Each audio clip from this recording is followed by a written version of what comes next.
Well, hello, and welcome to the Growth Mindset Podcast. Join me, Sam Harris, on my journey of curiosity and growth. I have conversations with some of the world's most fascinating humans, from billionaires to Olympians, and most everyone in between, such as suspiciously happy people and even a hitman.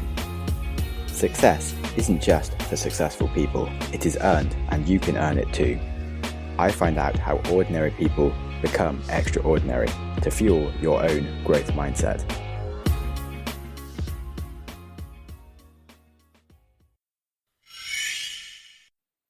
Do you experience stress or have anxiety, or maybe chronic pain, or have trouble sleeping at least once a week? Well, you're not alone, many of us do. Personally, I do go through phases of not sleeping very well, and suffer from chronic pain from where I shattered my femur. So I was searching for anything that would help, and discovered Feels. What is Feels? It's a premium CBD delivered directly to your door. And what does it do? It naturally helps reduce stress, anxiety, pain, and sleeplessness. So now I kind of sleep a bit better. It's really easy to take. You place a few drops of Feels under your tongue, and you feel different within minutes. The thing to remember that it can take a while to find the right dose, and everyone's dose is different, so you should leave some room to experiment over the course of a week. But what's really great is that they have a human support hotline, so you can talk to a real human about your experience and have some guidance. And remember, it's quite natural, so it'll help you feel better without any high or hangover or addictions. They also have a nice membership option, which lets you join a community and get Feels delivered to your doorstep every month, and you can save money on every order and pause your subscription. In summary, Feels has me feeling my best every day, and it can help you too. So you can become a member by going to feels.com/growth, and you'll get 50% off your first order with free shipping. That's FEALS, feels.com/growth to become a member and get 50% off automatically from your first order with free shipping. Feels.com/growth. Welcome to the show. Today, I'm delighted to have an episode with my cousin, Tom Davies. He is more widely known as GeoWizard on YouTube, where he has 500,000 subscribers and has had a brilliant series of him crossing Wales in a straight line that's had over 8 million people viewing. And it's a brilliant series of one idiot walking in a straight line across an entire country, and he just tells it in a really good way.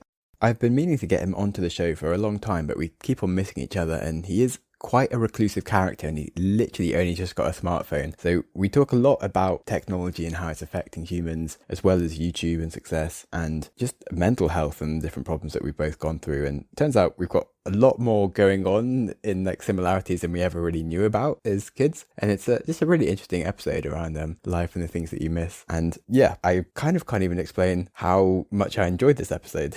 I was really surprised, and he's a really fascinating individual. So my absolute pleasure to bring you this episode with Tom Davies.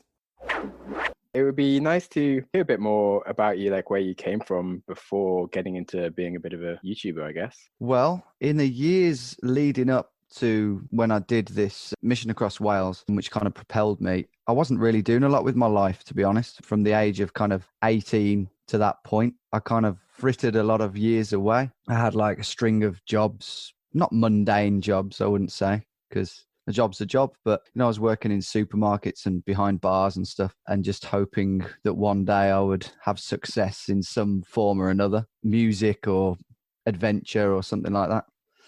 And then I started doing the GeoGuessr stuff, and that kind of was trundling along, doing all right. And then, yeah, the Wales thing just kind of took off, really. Yeah, that's interesting. So you said you weren't doing too much with your life, because I mean, I certainly struggled with like traveling and trying to do something useful, but like getting confused and feeling like I'm going in circles and stuff. I remember hearing that you're quitting like your job to go full time with just the geoguessing. This is before you'd ever done any adventure things. So how did you like go through that process of like, actually, I'm going to go full time on this sort of like silly idea where I just guess places? You're right. I was just doing the GeoGuessr at the time, but the main reason I quit my job, which I quite liked that job, I was a van driver delivering and picking up things for insurance companies.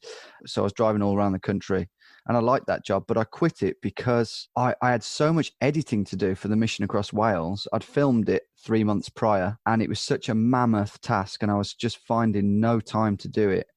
that I was just like, look, I'm just going to have to quit my job, and I'm not sure whether this thing will be a success. So I'm kind of taking a gamble, but if it isn't a success, then I can always go and get another job afterwards if the YouTube doesn't earn me quite as much money as I was hoping. But it was a success, and I've been able just about to live off it.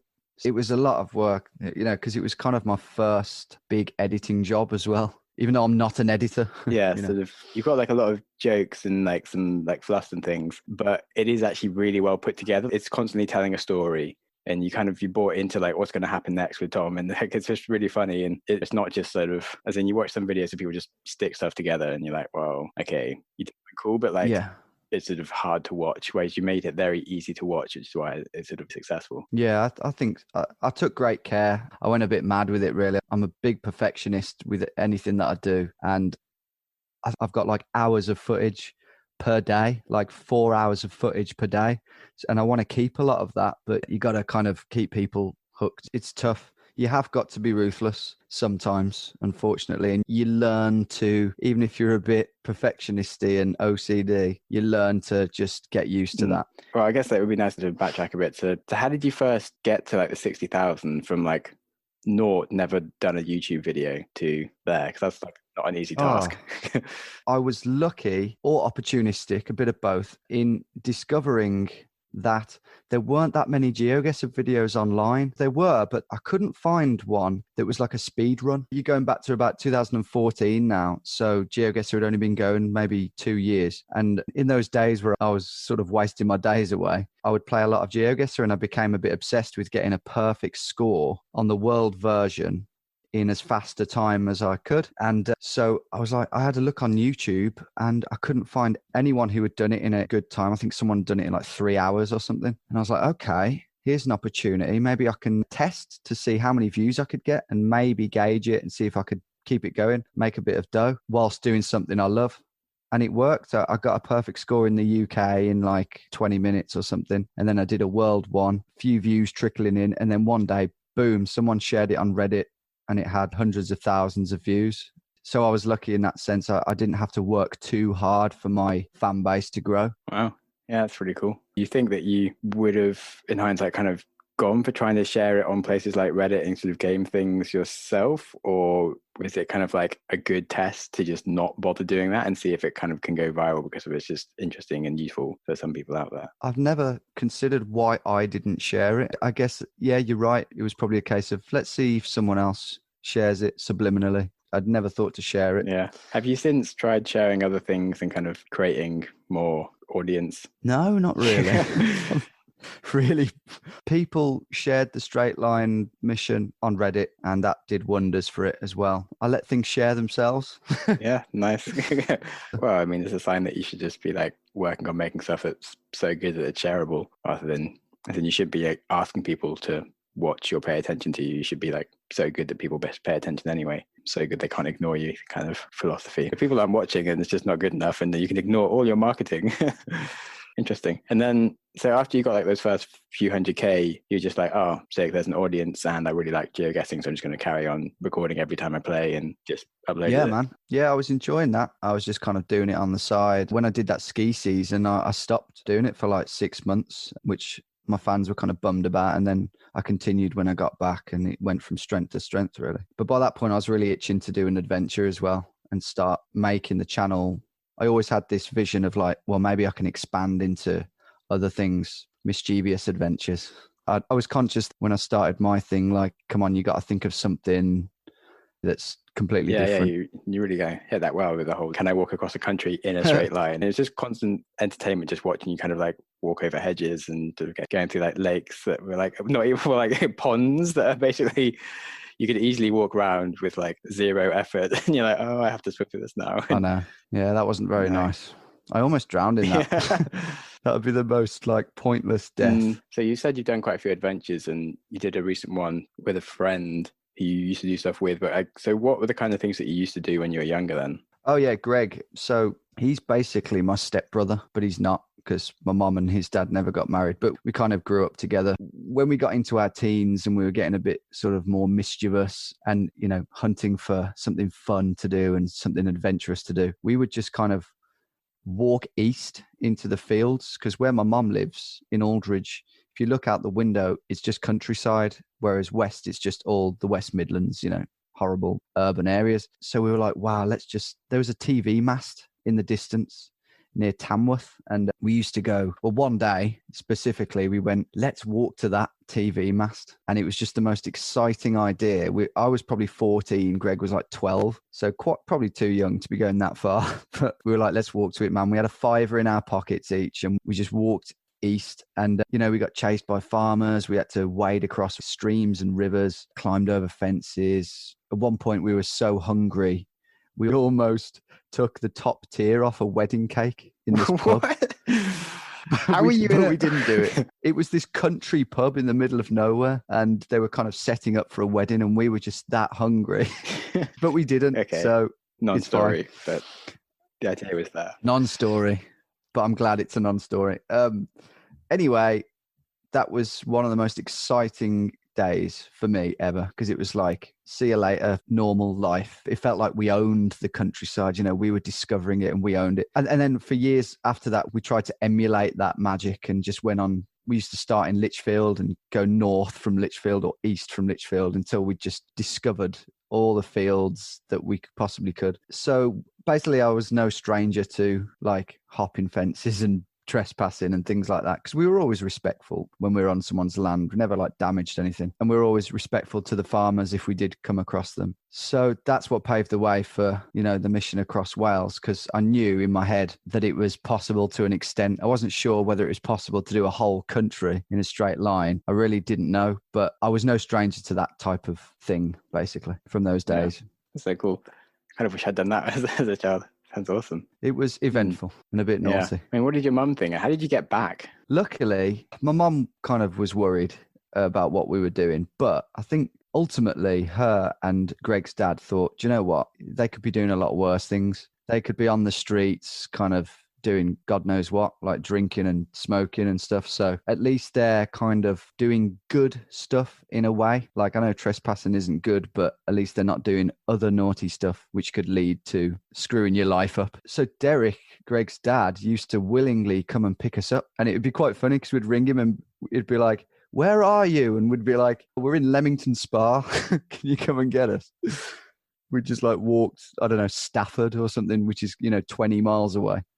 And he'd be like, oh, for God's sake. But he would come and he'd always tell us, look, I think it's great what you're doing. That's lovely. So got a lot to thank Derek for, really. What would have happened if he just sort of didn't help? Do you think you would have just stopped after the first one if you couldn't get picked up? That's a good question.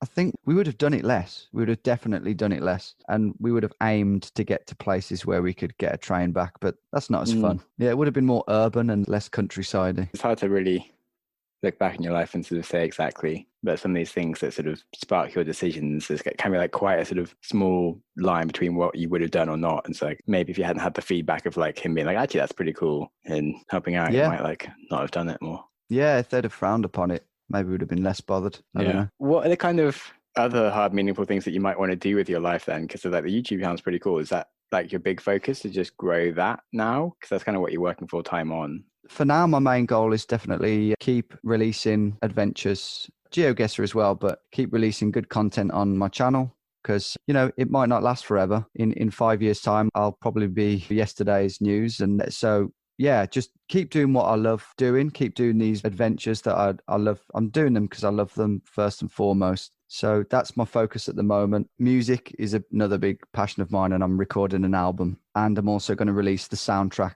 from the mission across Wales as well. That 16-bit kind of game theme kind of music. I love music, and that was always my first passion that I wanted to try and make it in. But who knows, maybe my album will gain traction and I can make a name for myself in that field. Yeah, my current business is kind of about social media and it's sort of causing disconnections, and I'm trying to like change that to make you more present and do stuff with people. And like, have you thought of doing more like businessy side things or like being a voice for this sort of stuff as you're on your channel, besides just doing adventures, actually talking about why people should be having more adventures and maybe how they could be like getting away from the Instagram side of just showing off about stuff and being more present? I've got this idea that I'm going to release a series of videos, mainly because I can't really film much at the moment. One of them was going to be, this is why you should put yourself out your comfort zone. This is why you should go on adventures, and just kind of help people get out of a hole, and maybe people who are a bit lost in life, a bit kind of down and out, no direction. Why not help them? I think that'd be a great thing to do, because I've been there. I was in a bit of a rut really when I was in my early 20s, just bumming around, smoking weed and just doing nothing with my days. So, I'd like to help people, definitely.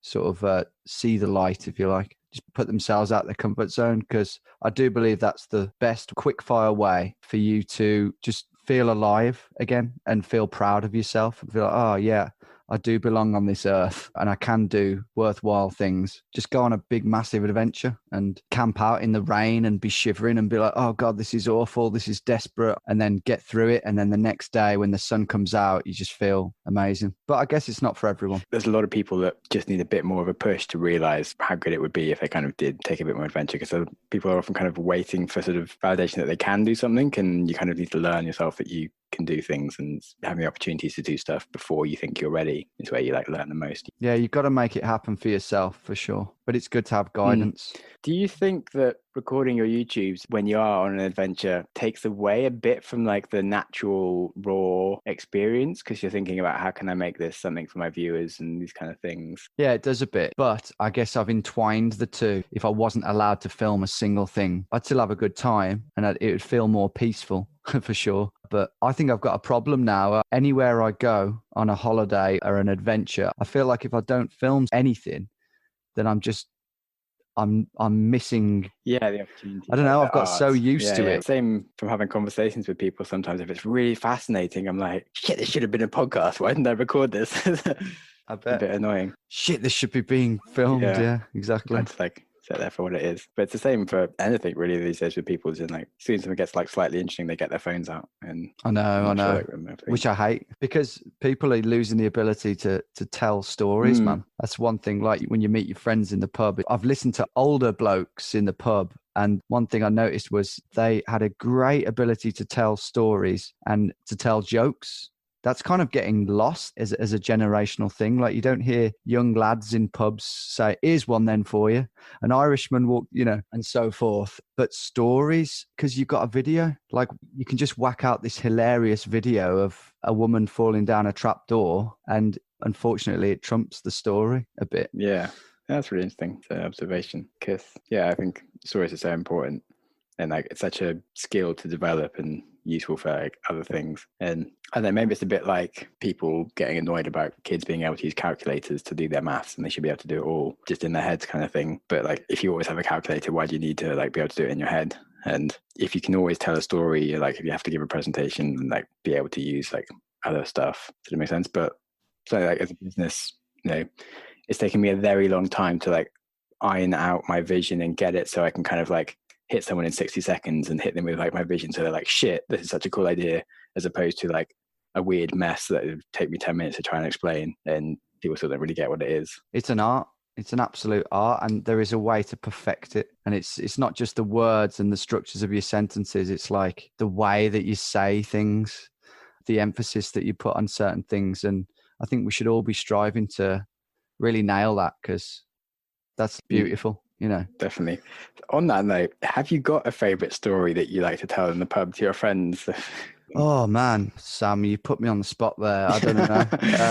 There are a few. The funniest thing I ever saw, I think, was my mate Dixon. We were in Sutton Park, which is a big park in the West Midlands, lovely place. And there was about 10 of us, and we were about 14, 15, and we were just exploring Sutton Park. It was someone's birthday, and one of us went for a piss in the bush, and the rest of us ran away from him down this path and through the ferns in the forest. And Dixon, who was a bit clumsy, he was at the back running away. We all hid in the bushes because on the path was a big swamp, and it was like a big stagnant pool of water. It was covered in a layer of green algae. So if you weren't too sharp with your vision, you might just think it was grass. Anyway, we all hid, and Dixon came ploughing through, and he just went straight into the swamp, and it just swallowed him up. It was the way that it just swallowed him up, and he was totally submerged. His whole body went underwater or under mud, and he just emerged as this huge swamp creature.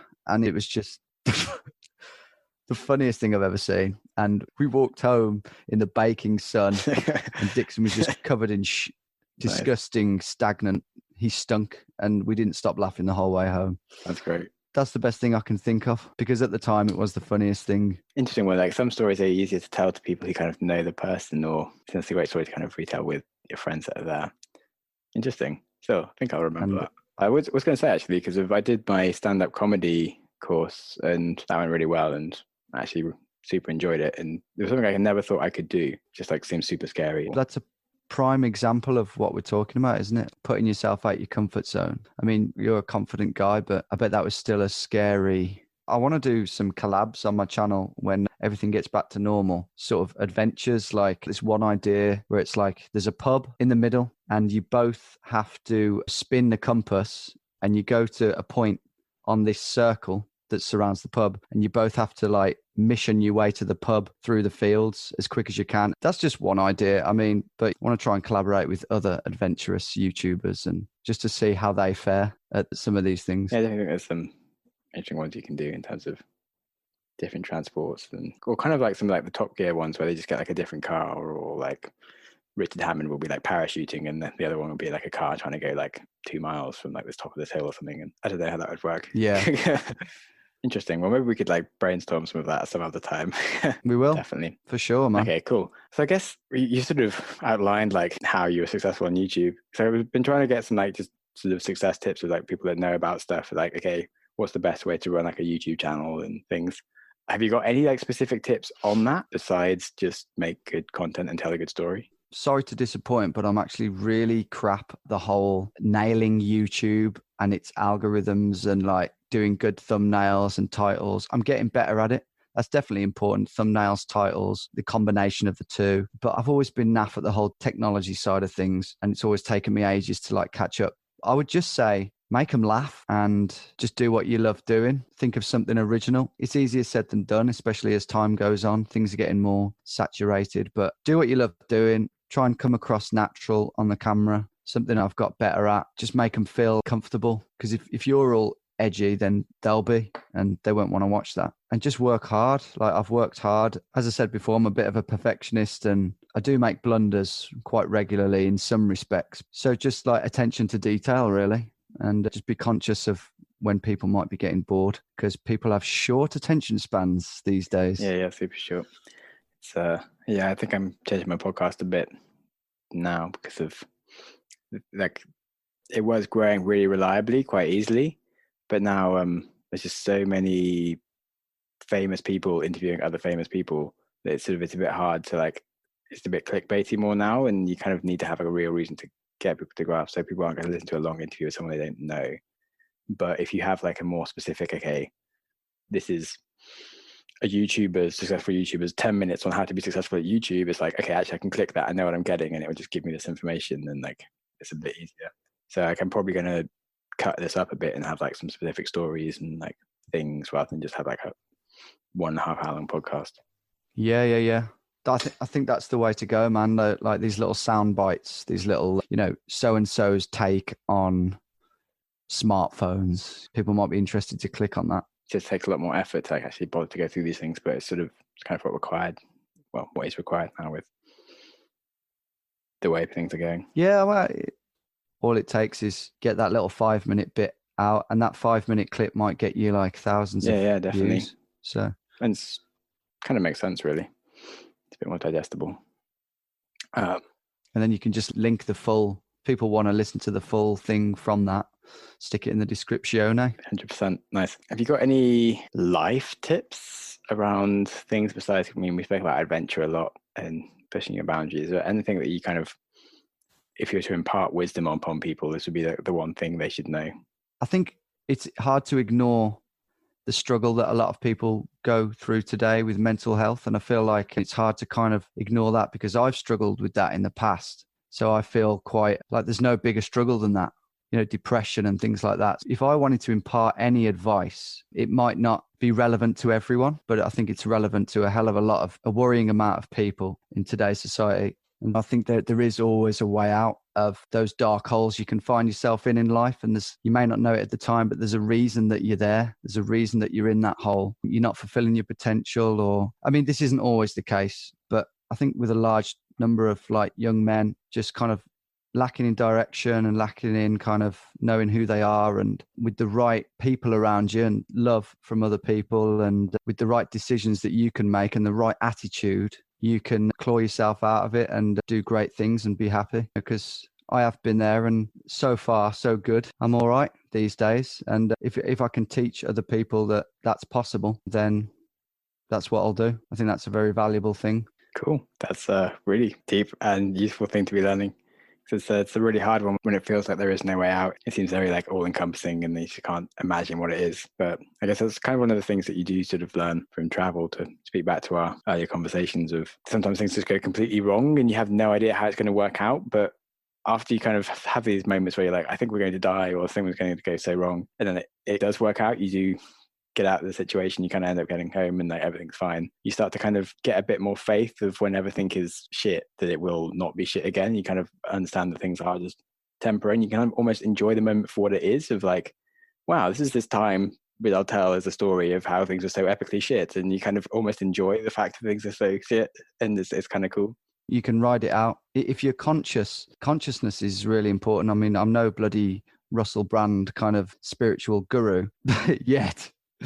The beard's got a few inches to grow yet, but I've definitely learned over the years, very recently really, that being conscious is your ticket out of some really sticky holes in life. I think part of the reason I was depressed when I was kind of sort of 18, 19 was like, I just assumed that this is me, this is who I am, and like I'm destined for this. And then when you think like that, you just spiral down and down, and those negative thoughts just continue. But if you're conscious of why you might be feeling that way, and that your emotions are linked to your actions and your feelings and your thoughts, then that's your ticket out. And yeah, it comes with experience, I guess, in life.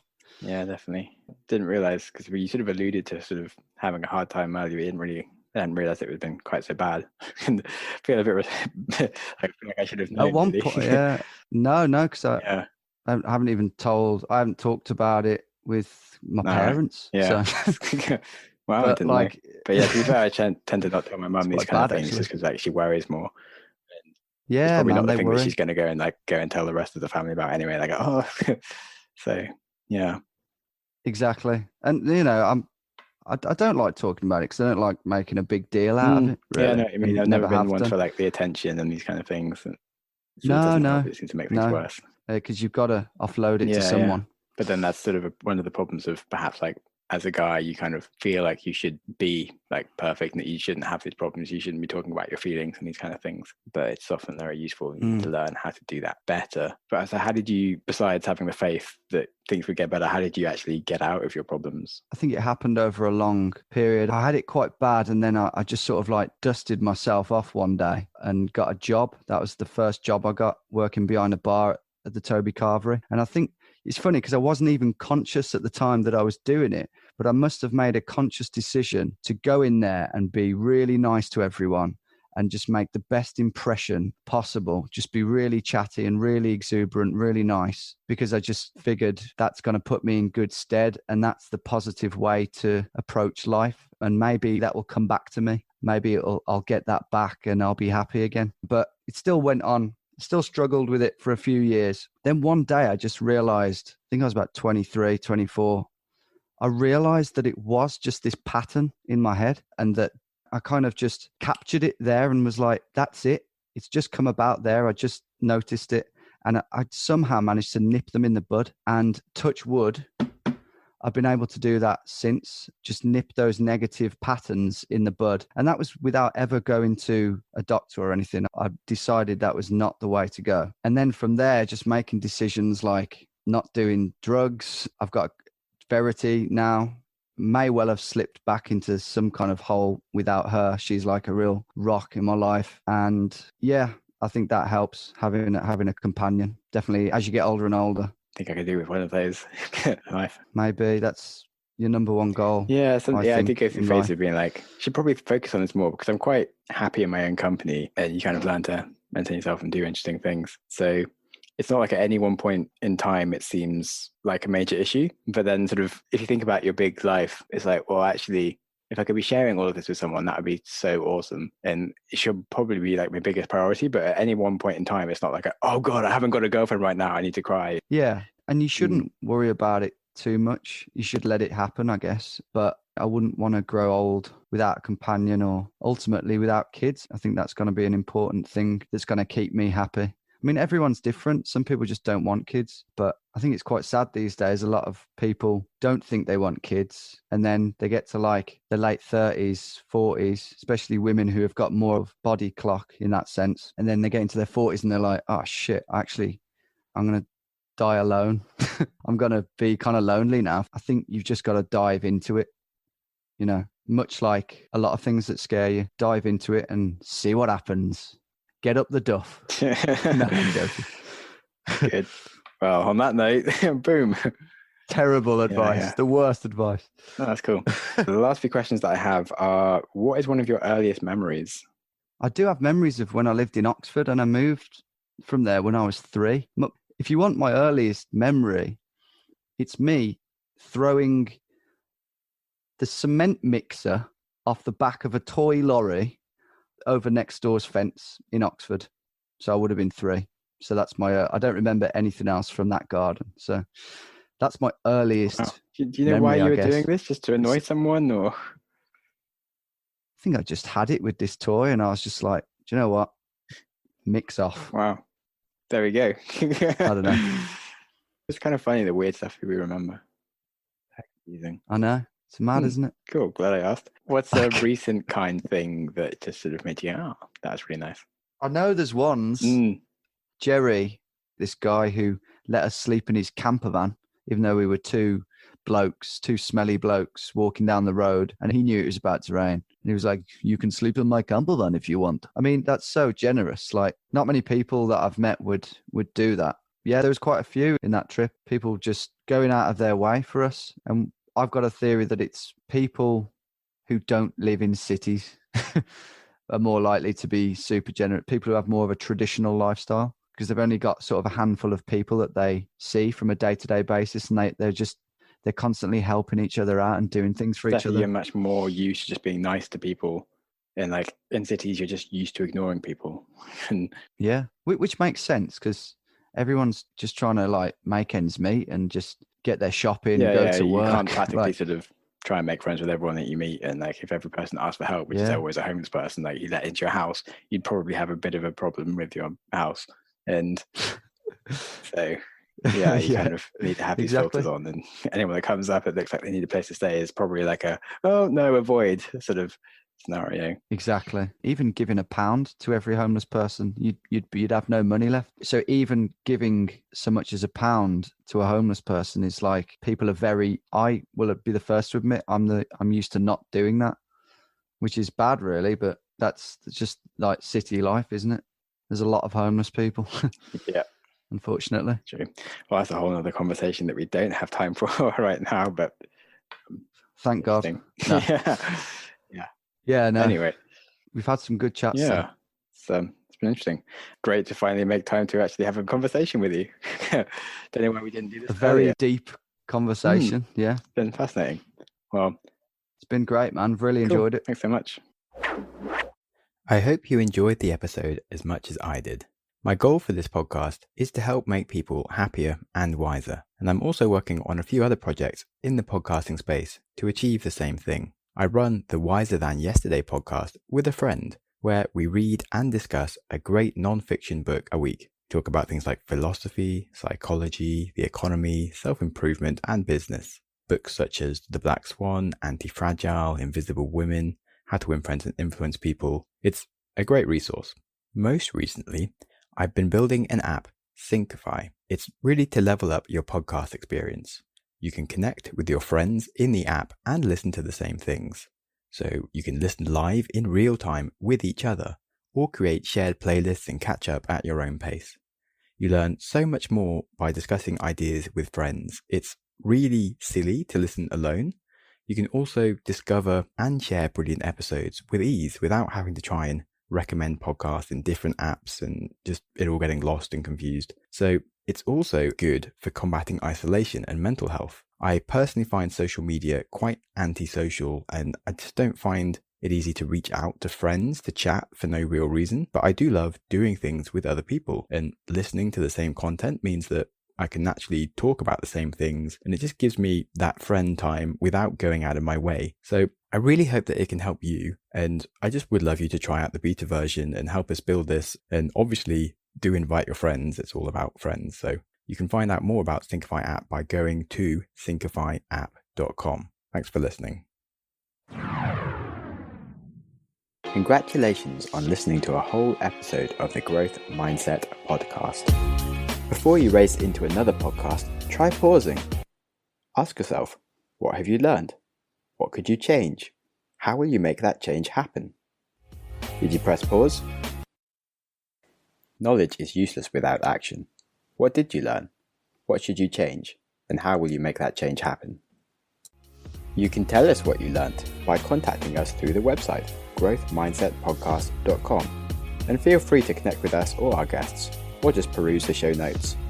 Our Instagram is @growthmindsetpodcast, or follow me @SamJamSnaps for a daily reminder to stop using Instagram. If you enjoy random acts of kindness and want to support the show, you can support us on Patreon or leave us a review on iTunes, and you'll make me very happy. And with that, keep learning and keep growing.